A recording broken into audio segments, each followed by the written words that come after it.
Live कॉन्सर्टमधील drugs प्रकरणावरून आता विरोधकांनी सरकारला धारेवर धरले।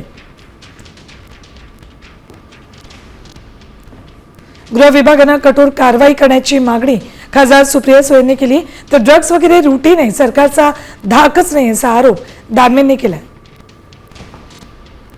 मला असं वाटतं याची तातडीने एक इन्क्वायरी झाली पाहिजे।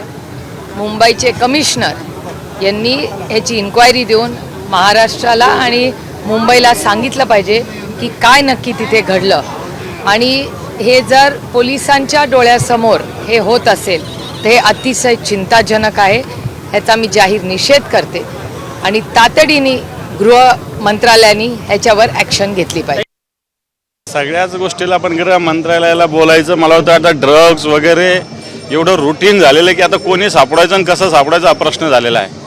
मेडिकलच्या बंद झाल्यात, कित्येक कंपन्या ड्रग्ज बनवतात, अशा प्रकारची परिस्थिती आहे।